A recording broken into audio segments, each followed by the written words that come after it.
اللہ اللہ اللہ اللہ ورحمۃ اللہ وبرکاتہ نحمده ونصلی علی رسولہ الکریم اما بعد فاعوذ باللہ من الشیطان الرجیم بسم اللہ الرحمن الرحیم ان اللہ مع الصابرین آمنت باللہ صدق اللہ العظیم۔ آئیے حصول برکت کی خاطر اللہ کے نبی صلی اللہ تعالیٰ علیہ وسلم کی بارگاہ اقدس میں عقیدت و محبت کے ساتھ درود شریف کا نذرانہ عقیدت پیش کریں۔ پڑھ لے صلی اللہ علیہ النبی الامی و علیہ اللہم صلی علی سیدنا شفیعنا ابن مولانا صلاۃ و سلام علیک یا رسول اللہ صلی علیہ وسلم علیہ یا رسول اللہ صلی اللہ تعالیٰ علیہ وسلم۔ حضرات محترم، آج محرم الحرام کی 7ویں تاریخ، یعنی آج محرم الحرام کا 7واں دن ہے، اور آج کی ٹاپک، آج کا موضوع حضرت امام حسین رضی اللہ تعالیٰ عنہ کا مکہ مکرمہ سے کربلا جانا، کوفہ جانا۔ کل حضرت امام مسلم بن عقیل رضی اللہ تعالیٰ عنہ کے دونوں صاحبزادوں کی شہادت کے تعلق سے بتایا گیا تھا، اور آج کی ٹاپک حضرت امام حسین رضی اللہ تعالیٰ عنہ کا مکہ سے کوفہ جانا ہے۔ حضرت امام حسین رضی اللہ تعالیٰ عنہ 28 رجب المرجب کو مدینہ منورہ سے مکہ مکرمہ تشریف لے گئے، اور پھر وہاں مکہ مکرمہ میں تقریباً 4 ماہ تک آپ قیام پذیر رہے۔ جب حضرت امام حسین رضی اللہ تعالیٰ عنہ کی تشریف آوری کی خبر کوفہ والوں کو ہوئی کہ حضرت امام حسین رضی اللہ تعالیٰ عنہ مکہ میں تشریف فرما ہیں، تو کوفہ والے حضرت امام حسین رضی اللہ تعالیٰ عنہ کو خطوط پہ خطوط تاکید پہ تاکید کرنے لگا۔ تو حضرت امام حسین رضی اللہ تعالیٰ عنہ نے اس کی خطوط کی وجہ سے حضرت امام مسلم بن عقیل رضی اللہ تعالیٰ عنہ کو اپنا نائب بنا کر کوفہ بھیجے، اور حضرت امام مسلم بن عقیل رضی اللہ تعالیٰ عنہ جب کوفہ گئے تو کوفہ کے جو لوگ تھے حضرت امام مسلم بن عقیل رضی اللہ تعالیٰ عنہ کی عزت کی، اور پھر جوق در جوق، یہاں تک کہ حضرت امام مسلم بن عقیل رضی اللہ تعالیٰ عنہ کے ہاتھوں پر 2-4 دنوں کے اندر 40,000 لوگوں نے بیعت کی۔ پھر جب حضرت امام مسلم بن عقیل رضی اللہ تعالیٰ عنہ نے کوفہ کے حالات دیکھے کہ یہاں کے حالات تو درست ہے، جس طرح انہوں نے خطوط میں اپنا وعدہ لیا تھا اسی طرح یہ وعدے پہ کھڑے اترے ہیں، تو حضرت امام مسلم بن عقیل رضی اللہ تعالیٰ عنہ نے اپنے بھائی حضرت امام حسین رضی اللہ تعالیٰ عنہ کو خط لکھا کہ بھائی جتنا جلد سے جلد ہو سکے آپ یہاں آ جائیں، اس لیے کہ یہاں کے لوگ آپ کے منتظر ہیں اور آپ کے ہاتھوں پہ بیعت کرنے کے لیے تیار ہیں۔ جب حضرت امام حسین رضی اللہ تعالیٰ عنہ کو یہ خبر پہنچی تو حضرت امام حسین رضی اللہ تعالیٰ عنہ نے 3 ذی الحجہ یعنی 3 ذی الحجہ کو مکہ مکرمہ سے کوفہ روانے کا ارادہ فرمایا، کوفہ منتقل ہونے کا آپ نے ارادہ فرمایا۔ جب حضرت امام حسین رضی اللہ تعالیٰ عنہ نے 3 ذی الحجہ کو کوفہ روانہ ہونے کا ارادہ فرمایا تو اس وقت جتنے جلیل القدر صحابہ کرام تھے، جیسے کہ حضرت عبداللہ بن عمر، حضرت عبداللہ بن زبیر، حضرت ابو سعید خدری رضی اللہ تعالیٰ عنہ، یہ سارے لوگ حضرت امام حسین رضی اللہ تعالیٰ عنہ سے عرض کر رہے یا امام علی مقام، خدا کے لیے آپ کوفہ نہ جائیں، کیا آپ کو پتہ نہیں کہ کوفہ والے آپ کے والد محترم حضرت علی رضی اللہ تعالیٰ عنہ کے ساتھ کیسا سلوک کیا تھا؟ کیا آپ کو پتہ نہیں کہ کوفہ والے آپ کے برادر کبیر حضرت امام حسن رضی اللہ تعالیٰ عنہ کے ساتھ کیسا سلوک کیا تھا؟ آپ ہرگز وہاں نہ جائیں۔ لیکن حضرت امام حسین رضی اللہ تعالیٰ عنہ نے فرمایا کہ میں نے کوفہ والوں سے عہد لیا ہے، کوفہ والوں سے وعدہ کیا ہے کہ جب میرا بھائی امام مسلم بن عقیل کی طرف سے کوئی خیر کی خبر آ جاتی ہے تو میں ان کی خبر پاتے ہی تمہاری طرف روانہ ہو جاؤں گا، اور میں مسلم بن عقیل کی طرف سے خیر کی خبر پا رہا ہوں، اس لیے میں اس کے ساتھ وعدہ خلافی نہیں کر سکتا، میں نے ان سے وعدہ لیا ہے۔ تو حضرت امام مسلم بن عقیل حضرت امام حسین رضی اللہ تعالیٰ عنہ 3 ذی الحجہ کو اپنے اہل و عیال کے ساتھ مکہ سے کوفہ روانہ ہوتے ہیں۔ اب ذرا غور کریں، حضرت امام حسین رضی اللہ تعالیٰ عنہ مکہ مکرمہ سے کوفہ روانہ کس طرح ہو رہے ہیں۔ جب حضرت امام حسین رضی اللہ تعالی عنہ اپنے اہل و عیال کے ساتھ، اپنے پورے خاندان کے ساتھ مکہ مکرمہ سے کوفہ روانہ ہوئے، جب آپ آگے نکل پڑے اور جب آپ مقام جفاح یا مقام صفہ جسے کہا جاتا ہے، جب آپ مقام صفہ پر پہنچے تو حضرت امام حسین رضی اللہ تعالی عنہ کی ملاقات ایک شاعر سے ہوتی ہے جس کو فرزوق کہا جاتا ہے۔ فرزوق کوفہ سے آ رہا تھا۔ حضرت امام حسین رضی اللہ تعالی عنہ ان سے پوچھتے ہیں کہ فرزوق یہ بتا کوفہ کے حالات کیسے ہیں؟ تو وہ فرزوق جو تھا وہ کہتا ہے یا امام علی مقام، جب میں کوفہ سے آ رہا تھا، جس وقت میرے کوفہ سے میری جدائی ہوئی ہے، اس وقت کوفہ کے حالات بہت درست تھے، یہاں تک کہ آپ کے نائب حضرت امام مسلم بن عقیل رضی اللہ تعالی عنہ کے ہاتھوں پر 40,000 لوگوں نے بیعت کر لی تھی۔ سارے لوگ آپ کے ساتھ ہیں، سارے لوگ آپ کے منتظر ہیں، لیکن مجھے شبہ ہے، مجھے شک ہے کہ کوفہ والے کہیں ایسا نہ ہو آپ سے غداری کر بیٹھے، اس لیے کہ کوفہ والوں کا دل تو آپ کے ساتھ ہے لیکن اس کی تلوار بنو امیہ کے ساتھ ہے، اس لیے مجھے ڈر ہے کہیں آپ سے وہ غداری نہ کر بیٹھے۔ حضرت امام حسین رضی اللہ تعالی عنہ کو فرزوق تنبیہ پہ تنبیہ کرتا ہے کہ میری رائے ہے کہ آپ یہیں سے لوٹ جائیں، اس لیے کہ آپ مکہ سے زیادہ دور نہیں گئے ہیں، ابھی سفر آپ کا ابتدا ہی ہوا ہے، آپ کوشش کریں اور آپ یہیں سے لوٹ جائیں۔ حضرت امام حسین رضی اللہ تعالی عنہ اس کا جواب نہیں دیتے ہیں اور اپنے سفر کو جاری رکھتے ہیں۔ جب اور آگے بڑھتے ہیں، جب حضرت امام حسین رضی اللہ تعالی عنہ کچھ دیر اور آگے بڑھتے ہیں تو آپ کے 2 بھانجے جسے حضرت عون و محمد کہا جاتا ہے، حضرت عون و محمد دونوں اپنے ماموں حضرت امام حسین رضی اللہ تعالی عنہ کے پاس اپنے والد محترم حضرت عبداللہ بن جعفر کا خط لے کر آتے ہیں جو حضرت زینب رضی اللہ تعالی عنہ کا شوہر ہوئے۔ دونوں بھائی اپنے ماموں حضرت امام حسین رضی اللہ تعالی عنہ کے پاس خط لے کر آتے ہیں اور اس خط کا مفہوم یہ تھا کہ اے امام علی مقام، یہ خط جہاں پہ آپ کو ملے، جس جگہ خط ملے وہیں سے خدا کے لیے آپ لوٹ آئیں، میں اللہ کا واسطہ آپ کو دیتا ہوں، آپ میرا خط جہاں آپ کو ملے، جس جگہ پہ ملے وہیں سے آپ لوٹ جائیں، اللہ کا واسطہ ہے۔ اس لیے کوفہ والوں سے کسی بھی چیز کی امید کی جا سکتی ہے، کوفہ والے غدار ہیں، بے وفا ہیں، دھوکے باز ہیں، خدا کے لیے آپ وہاں سے لوٹ آئے۔ اور اس خط میں یہ بھی لکھا تھا کہ میں آپ کے پیچھے پیچھے آ رہا ہوں۔ پھر حضرت امام حسین رضی اللہ تعالی عنہ کے بہنوئی یعنی عبداللہ بن جعفر مکہ کے گورنر کے پاس جاتے ہیں اور ان سے لکھواتے ہیں کہ آپ تحریر کرے، مکتوب لکھے اور اس میں یہ تحریر کرے کہ اے امام حسین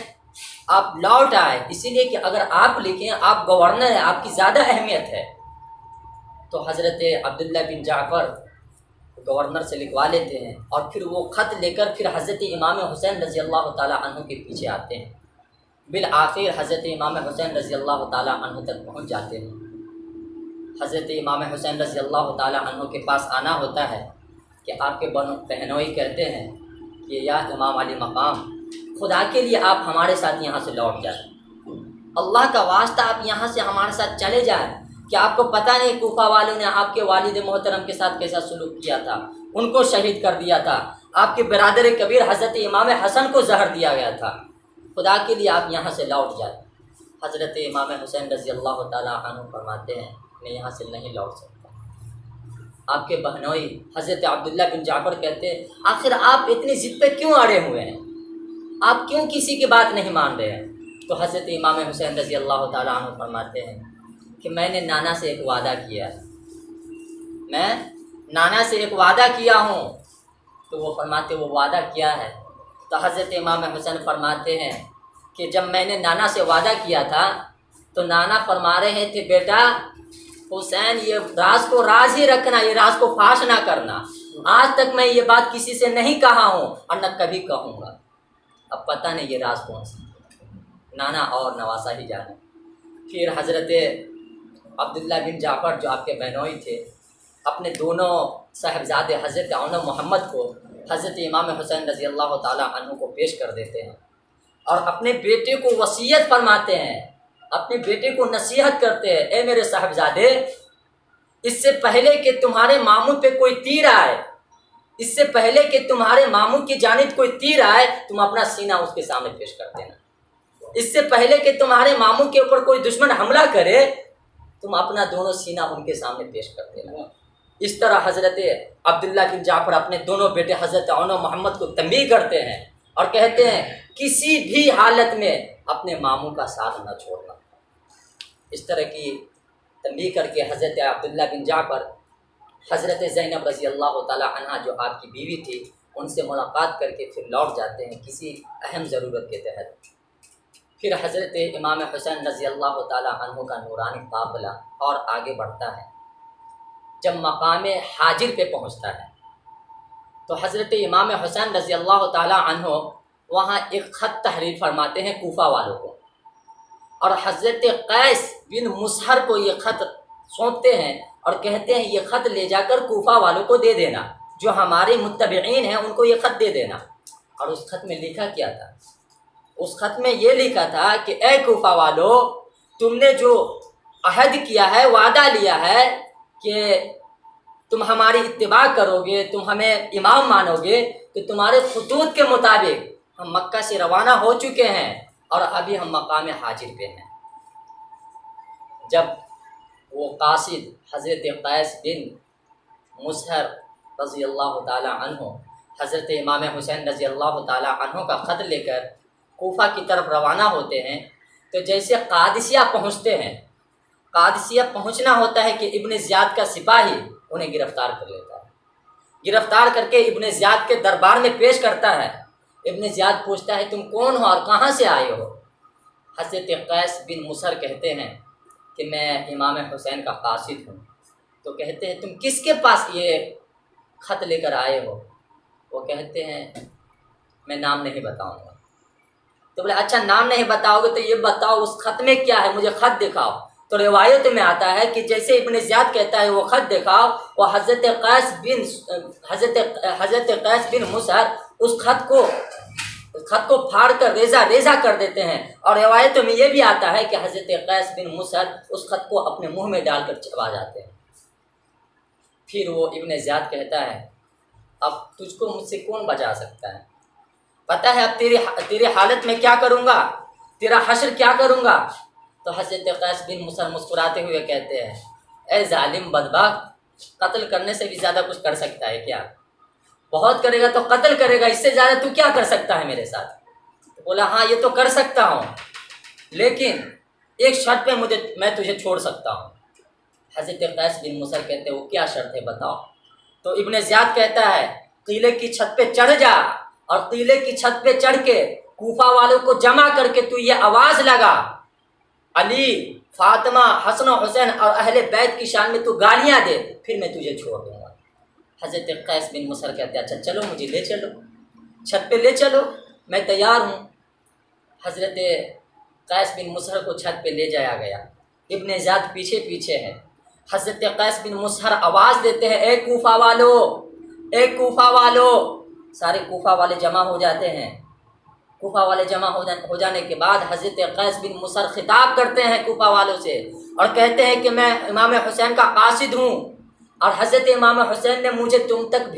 بھیجے ہیں، قاصد بنا کر تم تک بھیجے تھے، اور ان کا یہ پیغام ہے کہ حضرت امام حسین رضی اللہ تعالی عنہ مکہ مکرمہ سے نکل چکے ہیں، اور تم لوگوں نے جو خطوط میں وعدہ لیا تھا کہ جب امام حسین تم تک آئیں گے، پہنچیں گے تو تم ان کی عزت کرو گے اور تم ان کے ساتھ رہو گے، پریشانی میں مصیبت میں ہر حال میں تم ان کے ساتھ رہو گے۔ تو امام حسین ابھی مقام حاجر پہ ہیں، ان قریب تم تک پہنچنے والے ہیں، جب وہ آ جائے تو ان کا ساتھ دینا، ان کی عزت کرنا، ان کے ساتھ ہر محاذ پہ ساتھ رہنا۔ جب اس طرح کی تقریر کرتے ہیں اور پھر حضرت امام حسین رضی اللہ تعالیٰ عنہ کی شان بیان کرتے ہیں، تعریف و توصیف کرتے ہیں، اور حضرت علی رضی اللہ تعالیٰ عنہ کے لیے دعائیں مغفرت کرتے ہیں، ابن زیاد دیکھ کر ہکا بکا رہ جاتا ہے کہ میں نے تو یہ شرط لگائی تھی کہ اگر تو قلعے کے چھت پہ چڑھ کر ان کو گالی دے گا تو میں تمہاری جان بخش دوں گا، لیکن یہاں تو پورا اس کا الٹا ہو رہا ہے۔ میں نے ان کو گالی دینے کے لیے کہا تھا، لیکن یہ تو تعریف و توصیف کر رہا ہے۔ تو ابن زیاد کہتا ہے کہ اس کو اچھالو، اور اچھالو، اتنا اونچا اچھالو اور پھر اس کو چھت سے دھکا مار کے گرا دو۔ اس کا جلاد غلام ایسا ہی کرتا ہے، اپنے ذات کے حکم پر حضرت قیس بن مصر کو اچھالتے ہیں، اچھال کر پھر چھت سے نیچے پھینک دیتے ہیں، پھر آپ کی ہڈیاں چکنا چور ہو جاتی ہیں۔ پھر حضرت قیس بن مصر اس دنیا فانی سے اونچ کر جاتے ہیں۔ انا للہ و انا الیہ راجعون۔ جب حضرت امام حسین رضی اللہ تعالی عنہ اپنے قاصد کو بھیج دیتے ہیں، اب تک حضرت امام حسین رضی اللہ تعالی عنہ کو حضرت امام مسلم بن عقیل رضی اللہ تعالی عنہ کی شہادت کا خبر بھی نہیں ہے، شہادت کی خبر بھی نہیں ہے۔ حضرت امام حسین رضی اللہ تعالی عنہ اب تک یہ سمجھ رہے ہیں کہ حضرت امام مسلم بن عقیل رضی اللہ تعالی عنہ ابھی زندہ ہیں، اسی خیال میں وہ ہیں۔ جب حضرت امام حسین رضی اللہ تعالی عنہ مقام حاضر سے اور آگے بڑھتے ہیں، جب مقام دروز پہ پہنچتے ہیں تو ایک خوبصورت خیمہ نظر آتا ہے۔ حضرت امام حسین رضی اللہ تعالی عنہ فرماتے یہ خیمہ کس کا ہے؟ تو کہنے والے کہتے ہیں کہ یہ خیمہ زہیر بن قین الجبلی کا ہے۔ یہ عربی نام ہے، عربی نام لینے میں بڑی دشواری ہوتی ہے، اسی وجہ سے تو ہم لوگ کو اجمی کہا جاتا ہے۔ تو یہ خیمہ جو کہا جاتا ہے زہیر بن قین الجبلی کا ہے۔ تو حضرت امام حسین رضی اللہ تعالی عنہ فرماتے ہیں کہ میں ان سے ملاقات کرنے کی خواہش مند ہوں۔ جب ان تک یہ خبر پہنچتی ہے کہ حضرت امام حسین رضی اللہ تعالی عنہ ملاقات کرنا چاہتے ہیں تو وہ ملاقات کرنے سے انکار کر دیتا ہے، کہتا ہے میں ان سے ملاقات نہیں کروں گا۔ تو ان کی بیوی جو تھی وہ کہتی ہے عجیب بات ہے کہ آپ شہزادہ رسول نواسہ رسول سے ملاقات کرنے سے انکار کر رہے ہیں۔ تو وہ کہتے ہیں خاتون ہاں میں انکار کر رہا ہوں۔ تو وہ خاتون کہتی ہے کیا آپ کو حضرت امام حسین سے محبت نہیں ہے؟ وہ کہتا ہے محبت ہے لیکن زیادہ الفت نہیں ہے۔ بولے آخر کیوں؟ آپ تو ان کے بابا حضرت علی رضی اللہ تعالی عنہ کے ساتھ نہ جانے کتنی جنگوں میں شامل تھے اور کتنی جنگیں ان کے ساتھ لڑی بھی ہے، لیکن آخر آپ ان کے شہزادہ سے ملنے سے کیوں اس طرح پیچھے ہٹ رہے ہیں؟ تو حضرت زبیر جو تھے وہ کہتے ہیں خاتون بات یہ ہے کہ امام حسین جو جہاں جا رہے ہیں کوفہ کی طرف، کوفہ کے حالات درست نہیں ہیں، کوفہ والے دھوکے باز ہیں، بے وفا ہیں، اور مجھے جہاں تک لگ رہا ہے کہ امام حسین کا جانا بالکل درست نہیں ہے، اور میں جہاں تک سمجھ رہا ہوں کہ امام حسین اپنے اہل و عیال کو خطرے میں ڈال رہے ہیں، ہلاکت کر رہے ہیں، اس لیے میں مناسب نہیں سمجھتا ہوں ان سے ملاقات کرنا۔ تو ان کی بیوی ان کی خاتون کہتی ہے بھلے تو نہ جانا لیکن ملاقات تو کر لے۔ جب حضرت زہیر کو ان کی بیوی اس طرح کی تنبیہ کرتی ہے، اس طرح ابھارتی ہے، تو حضرت زہیر حساس مند تھا، غیرت مند تھا، وہ حضرت امام حسین رضی اللہ تعالی عنہ کے پاس آتے ہیں تو حضرت امام حسین رضی اللہ تعالی عنہ اپنے خیمہ والوں سے کہتے ہیں اے خیمہ والوں کچھ وقت کے لیے تم لوگ باہر چلے جاؤ۔ باہر جانے کے بعد دونوں کی باتیں ہوتی ہیں، کافی باتیں ہوتی ہیں، لیکن یہ کسی کو پتہ نہیں کیا بات ہے۔ جب وہ باہر نکلتے ہیں، اب ذرا یہاں سوچے کہ جب ملاقات کی باری آئی تھی تو ملاقات کرنے کو تیار نہیں تھے، لیکن جب حضرت امام حسین رضی اللہ تعالی عنہ سے مل کر آ رہے ہیں، واپس آ رہے ہیں اپنے خیمہ کی طرف، تو آتے ہیں کیا فرما رہے ہیں اے میری خاتون سارے غلاموں کو جمع کرو اور تم بھی آ جاؤ۔ جب سارے غلام جمع ہو گئے تو کہتے ہیں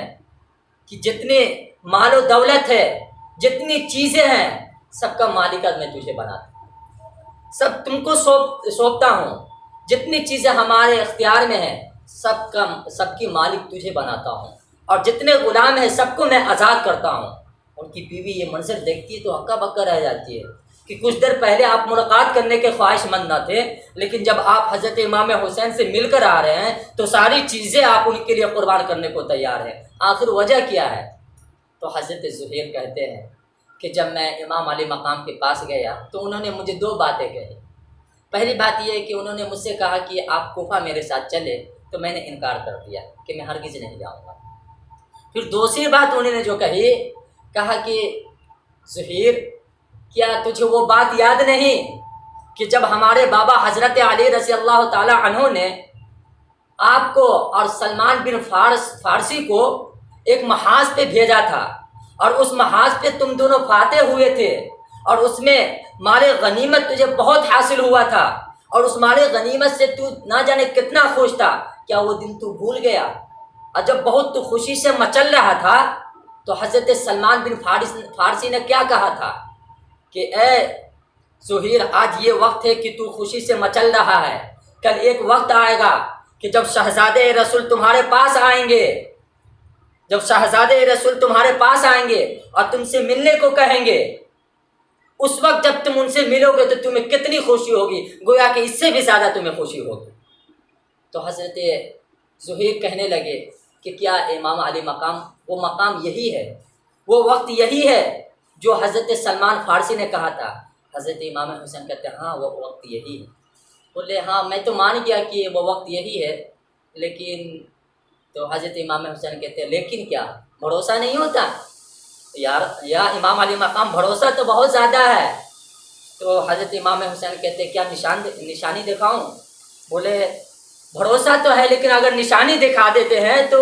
عین الیقین ہو جاتا ہے اور بھروسہ میں اور پختہ ہو جاتا ہے۔ تو حضرت امام حسین رضی اللہ تعالی عنہ، بھلے یہ حدیث ضعیف ہے لیکن سند جو ہے اس کی ضعیف ہے، لیکن فضیلت کے اعتبار سے اسے کہا جاتا ہے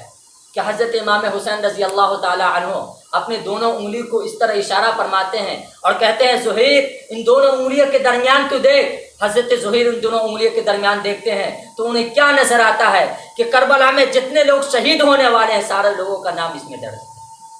اور حضرت زہیر دیکھتے ہیں کہ ان کا بھی نام اس میں درج ہے۔ پھر حضرت امام حسین رضی اللہ تعالی عنہ دونوں انگلی کو پلٹ دیتے ہیں اور کہتے ہیں پھر تو دیکھ۔ حضرت زہیر پھر دیکھتے ہیں تو کیا دیکھتے ہیں؟ اپنے مقام، جنت میں اپنے مقام کو دیکھتے ہیں۔ حضرت امام حسین رضی اللہ تعالی عنہ فرماتے ہیں اب تو یقین ہو گیا، گویا کہ پتہ کیا چلا کہ جنت جو ہے حضرت امام حسین رضی اللہ تعالی عنہ کی دو انگلیوں کے درمیان۔ اسی لیے تو اللہ کے نبی صلی اللہ علیہ وسلم نے فرمایا الحسن والحسین سید من اشباب اہل الجنہ، کہ حسن اور حسین جو ہے یہ جنتی جوانوں کے سردار ہیں۔ پھر وہ جب یہ پورا واقعات اپنی بیوی سے کہتے ہیں تو ان کی بیوی کہتی ہے کہ اے میرے سردار آپ تو جا رہے ہیں لیکن کیا میں اس نعمت سے میں محروم رہوں گی؟ مجھے بھی آپ اپنے ساتھ لے جائیں، اسی لیے کہ میں نے سنا ہے کہ اہل بیت میں قافلہ میں کچھ خواتین بھی ہے، کچھ عورت بھی ہے، اگر آپ امام حسین کا غلام بن کے جا رہے تو میں بھی بی بی زینب کی خادمہ بن کر جاؤں گی۔ اس طرح کی عقیدت اور محبت ظاہر کرتی ہے۔ پھر وہ دونوں حضرت امام حسین رضی اللہ تعالیٰ عنہ کے قافلے میں شامل ہو جاتے ہیں۔ پھر وہ قافلہ جاری ہوتا ہے اور آگے بڑھتا ہے۔ جب وہ قافلہ سالبیہ پر پہنچتا ہے، مقام سالبیہ پر، تو کوفہ کی طرف سے دو شخص آ رہا ہوتا ہے۔ جب وہ شخص حضرت امام حسین رضی اللہ تعالیٰ عنہ کے پاس آتا ہے تو حضرت امام حسین رضی اللہ تعالیٰ عنہ ان سے پوچھتے ہیں کہ اچھا یہ بتاؤ کوفہ کے حالات کیسے ہیں؟ ذرا سوچے اب تک حضرت امام حسین رضی اللہ تعالیٰ عنہ کو حضرت امام مسلم بن عقیل کی شہادت کی خبر نہیں ہے۔ پوچھتے ہیں کہ کوفہ کے حالات کس طرح ہے؟ تو اس میں ان دونوں شخصوں میں سے ایک کہتا ہے کہ یا امام علی مقام، جب میں کوفہ سے نکلا تھا تو کوفہ کے حالات بہت بدتر ہو گئے تھے، کوفہ کے حالات بہت خراب ہو گئے تھے، یہاں تک کہ آپ کے بھائی حضرت امام مسلم بن عقیل رضی اللہ تعالیٰ عنہ کو شہید کر دیا گیا تھا، یہاں تک کہ ہانی بن عروہ کو شہید کر دیا گیا تھا، یہاں تک کہ مسلم بن عقیل کے دونوں صاحبزادوں کو بھی شہید کر دیا گیا تھا۔ اور میں نے یہ بھی دیکھا کہ کوفہ کے بازاروں میں حضرت مسلم بن عقیل کو رسی میں باندھ کر گھسیٹا جا رہا تھا، طرح طرح کی اذیتیں دی جا رہی تھی، طرح طرح کی تکلیفیں پہنچائی جا رہی تھی۔ جب حضرت امام حسین رضی اللہ تعالیٰ عنہ نے اپنے بھائی حضرت امام مسلم بن عقیل رضی اللہ تعالیٰ عنہ کی شہادت کی خبر سنی تو حضرت امام حسین رضی اللہ تعالیٰ عنہ کا دل پھٹ گیا، کلیجہ پھٹ جاتا ہے۔ حالانکہ وہ دونوں جو شخص کوفہ سے آ رہا تھا، مکہ جا رہا تھا، وہ دونوں حضرت امام حسین رضی اللہ تعالیٰ عنہ سے عرض کرتے ہیں یا امام علی مقام، خدا کا واسطہ ہے آپ ہرگز کوفہ نہ جائیں، کوفہ کا ارادہ بالکل نہ کریں، اب بھی آپ یہاں سے لوٹ جائیں۔ حضرت امام حسین رضی اللہ تعالیٰ عنہ جب یہ خبر سنتے ہیں تو اپنے خیمہ سے نکل کر جو خواتین کا خیمہ تھا اس میں جاتے ہیں، تو اس میں حضرت امام مسلم بن عقیل رضی اللہ تعالیٰ عنہ کی چھوٹی بچی بھی تھی، چھوٹی بیٹی صاحبزادی بھی تھی، اور حضرت امام حسین رضی اللہ تعالیٰ عنہ کا ان سے اتنا تعلق تھا، اس طرح آپ کو چاہتے تھے، آپ دونوں کو اس طرح محبت تھی کہ جیسے حضرت امام حسین رضی اللہ تعالیٰ عنہ پہ ان کی نظر پڑتی، حضرت امام حسین سے لپٹ جاتی تھی۔ وہ چھوٹی سی بچی تھی۔ حضرت امام حسین رضی اللہ تعالیٰ عنہ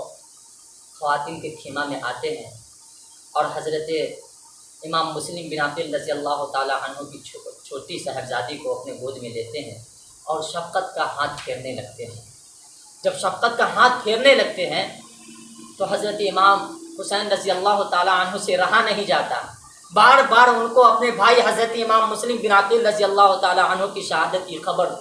سننے کے بعد ان سے رہا نہیں جاتا۔ حضرت امام حسین رضی اللہ تعالیٰ عنہ کی آنکھوں سے زار و قطار آنسو گرنے لگتے ہیں، لیکن پھر بھی کسی طرح آپ اپنے آنکھوں سے آنسو کو چھپاتے ہیں، گرنے نہیں دیتے۔ بار بار شفقت کے دست حضرت امام حسین رضی اللہ تعالیٰ عنہ پھیرتے رہتے ہیں۔ تو وہ تو خواتین اہل بیت سے تھی، حضرت امام مسلم بن عقیل کی صاحبزادی تھی، وہ تو اشارہ سمجھ رہی تھی، اشارہ سمجھ گئی اور کہنے لگے چچا جان آج تک تو آپ نے نہ جانے ہمیں کتنی مرتبہ محبت کی، کتنی مرتبہ آپ نے پیار کیا، لیکن آج آپ کے پیار کا انداز ہی کچھ الگ ہے، آج آپ کے شفقت کا انداز ہی کچھ ہے۔ مجھے تو ایسا لگ رہا ہے کہ یہ شفقت اس طرح ہے جیسا ہمارے خاندانوں میں مدینہ میں جب کوئی یتیم ہو جاتا ہے تو اس کے سر پہ ہاتھ پھیرا جاتا ہے، ایسا نظر آ رہا ہے۔ چچا جان کیا ہمارے بابا کو لوگوں نے شہید کر دیا ہے؟ جب وہ چھوٹی سی بچی حضرت امام حسین رضی اللہ تعالیٰ عنہ سے کہتی ہے کہ چچا جان کیا ہمارے بابا کو لوگوں نے شہید کر دیا ہے، حضرت امام حسین رضی اللہ تعالیٰ عنہ تڑپ جاتے ہیں۔ حضرت امام حسین رضی اللہ تعالیٰ عنہ کا کلیجہ پھٹ جاتا ہے اور کہتی ہے بیٹی صحیح کہا تو نے، جس طرح میں تمہیں شفقت کر رہا ہوں، جس طرح میں اپنا ہاتھ تمہارے سر پہ پھیر رہا ہوں، اس سے پتہ یہی چل رہا ہے کہ تمہارے بابا کو ظالموں نے شہید کر دیا۔ پھر وہ چھوٹی سی بچی کہتی ہے چچا جان کیا ہمارے جو دونوں چھوٹے بھائی تھے حضرت ابراہیم اور محمد، جن کی عمر ایک کی 6 سال کی تھی دوسرے کی عمر 8 سال کی تھی، کیا ان کو بھی لوگوں نے شہید کر دیا ہے؟ حضرت امام حسین رضی اللہ تعالیٰ عنہ فرماتے ہیں ہاں ان کو بھی ظالموں نے شہید کر دیا۔ جب یہ خبر خیمہ میں پھیلتی ہے، خیمہ میں کوہرام مچ جاتا ہے، خیمہ میں ایک دم ماتم پڑ جاتا ہے۔ حضرت امام حسین رضی اللہ تعالیٰ عنہ سے بعض لوگ یہ کہتے ہیں یا امام علی مقام آپ ایسا کریں کہ آپ اب بھی وقت ہے، آپ کوفہ کا ارادہ نہ کریں، اب ہم کس چیز سے امید کریں؟ ظالموں نے جس وجہ سے ہمیں بلایا تھا اب یہ بھی خبر مل گئی ہے کہ ظالم ہم سے بغاوت کر بیٹھے ہیں، جو امید کا پردہ تھا امید کا پردہ بھی اٹھ چکا ہے، اس کا راز بھی فاش ہو چکا ہے، اب ہم کس امید سے ان کے یہاں جائیں؟ حضرت امام حسین رضی اللہ تعالیٰ عنہ ان کی بات مان لیتے ہیں اور کہتے ہیں صحیح کہا، اور حضرت امام حسین رضی اللہ تعالیٰ عنہ وہاں سے مکہ مکرمہ کی طرف لوٹنے کا ارادہ فرما لیتے ہیں۔ جیسے ارادہ فرماتے ہیں تو حضرت امام مسلم بن عقیل رضی اللہ تعالیٰ عنہ کے بیٹے اور ان کے بھائی حضرت امام حسین رضی اللہ تعالیٰ عنہ کے پاس آتے ہیں اور کہتے ہیں یا امام علی مقام کیا میں اپنے بابا حضرت مسلم بن عقیل کے شہادت کا بدلہ نہ لوں؟ ان کے بھائی کہتے ہیں اے امام علی مقام کیا میں اپنے بھائی امام مسلم بن عقیل کی شہادت کا بدلہ نہ لوں؟ یا تو ہم شہید ہو جائیں گے ان کی طرح یا ان کی اینٹ کی اینٹ بجا دیں گے۔ جب حضرت امام حسین رضی اللہ تعالیٰ ان لوگوں کا جذبات دیکھے تو حضرت امام حسین رضی اللہ تعالیٰ عنہ نے خیمہ والوں کو جمع کیا اور آپ نے ایک تقریر فرمائی۔ جب حضرت امام حسین رضی اللہ تعالیٰ عنہ مکہ سے کوفہ کی طرف روانہ ہو رہے تھے تو آپ کی تعداد میں اضافہ ہوتا ہی جا رہا تھا، جیسے جیسے بڑھتے جاتے تھے لوگ آپ کے ساتھ ہوتے ہی جا رہے تھے، کچھ لوگ تو مال و دولت کی لالچ میں آپ کے ساتھ ہوتے تھے، اس لیے کہ وہ یہ سمجھ رہے تھے کہ جب حضرت امام حسین رضی اللہ تعالیٰ عنہ کوفہ جائیں گے تو لوگ آپ کے ہاتھوں پہ بیعت ہوں گے اور آپ کو منصب پر فائز کیا جائے گا، ہو سکتا ہے کوئی عہدہ مجھے بھی مل جائے، اس لالچ میں کچھ لوگ آپ کے ساتھ تھے۔ جب حضرت امام حسین رضی اللہ تعالیٰ عنہ نے تقریر فرمائی کہ اے خیمہ والو ابھی ابھی میرے بھائی امام مسلم بن عقیل کی شہادت کی خبر ملی ہے اور ظالموں نے ہمارا ساتھ چھوڑ دیا ہے۔ اس وقت ہم لوگ جو ہیں مقام سالبیہ پہ ہیں، یہاں سے جس کو جانا ہے وہ چلے جائیں اور جس کو ہمارے ساتھ رہنا ہے وہ رہے۔ جو اپنی زندگی کو موت پر فوقیت دیتے ہیں وہ یہاں سے چلے جائیں، اور جو اپنی موت کو اپنی زندگی پر فوقیت دیتے ہیں وہ ہمارے ساتھ رہے۔ تو جو لوگ مال دولت کی لالچ میں آئے تھے ایک بڑی جماعت وہاں سے نکل جاتی ہے، اور جو آپ کے خاندان والے تھے وہ حضرت امام حسین رضی اللہ تعالیٰ عنہ کے ساتھ رہتے ہیں۔ پھر کل انشاءاللہ یہاں سے یہ واقعہ آپ لوگوں کو بتایا جائے گا۔ اللہ تبارک و تعالیٰ ہمیں اور آپ کو اہل بیت سے سچی عقیدت و محبت کرنے کی توفیق عطا فرمائے۔ استغفر اللہ ربی من کل ذنب واتوب الیہ، لا حول ولا قوۃ الا باللہ۔ السلام علیکم ورحمۃ اللہ۔